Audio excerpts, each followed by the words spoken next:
Let's start over again, okay? So the purpose of this video today is to explain how to get your 1956 Trico windshield washer switch to actuate the washer system, okay? And these are all the parts involved in this setup. I'm going to call this the base of the switch. It contains the gears that operate the Bowden cable that actually activates the wiper, whether it be a vacuum motor or an electric motor. But these gears move this cable and pull a switch on the actual wiper motor. Okay, so this is the base of the switch. This is the front part of the switch that actually goes through the dash. And this is part of the dealer installed washer accessory package, and it goes through the wiper knob itself and sends a vacuum signal to the washer jar that actually activates the system. Okay, that's important because you have to understand how this works in order to put one of these switches back together. So you take the switch apart, it's spring loaded, there are a lot of small parts, and it's difficult to figure out how to put it back together, and there are no schematics online, there are no tech articles. I've been able to find nothing that addresses this switch. So essentially, by taking a bunch of these apart and trial and error, I got one to work. I had to purchase several different switches. Many of them were missing parts or they just didn't work.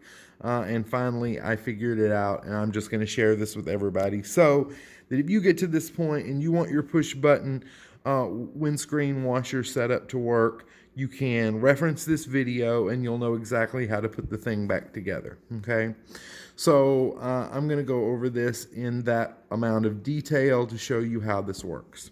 Okay, so this is the base of the switch. It has a small washer, and that covers the gears. I'm assuming the purpose of this is to help the two pieces seal together, but also to prevent the gears from being interfered with the rest of these. But this is just a theory. So you put this here, and that's the starting point, okay? The next thing that you need to think about is the back of this switch, okay? This has the vacuum connection that actually connects to the jar, and this is how you send the signal to the washer jar. So if you look inside of here, you see this recess. Well, let's see if I can get the camera to pick that up. I guess my lighting just isn't that great. Let's see if I can. Nope, that did not help. Okay, so with my lighting on, now you can see the inside of this switch. Okay, that hole actually is plugged, well, not plugged, but is filled with this tiny rod. Now, the reproduction switch I purchased did not have this rod. Okay, so if you get a reproduction switch, it may not even have all of the parts necessary to make it work. But if you're working with an original switch, it will probably have everything you need. This is a rubber seal.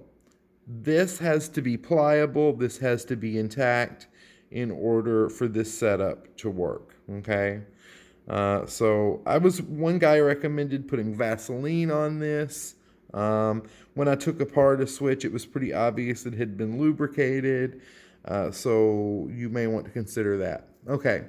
So next step is to put this rubber piece in place, and it needs to be flush at the bottom, and it fits, so you just kind of push it down in there. Okay, so now that that step's completed, you can turn it over, and I'm calling this thing a rod.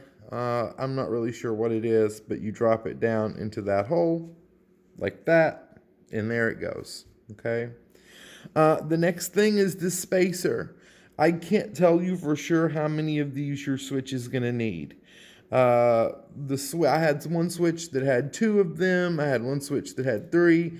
But the one that I actually have in my car working, I used 1, and that seems to work. So you put the 1 spacer right there on top of that. Okay.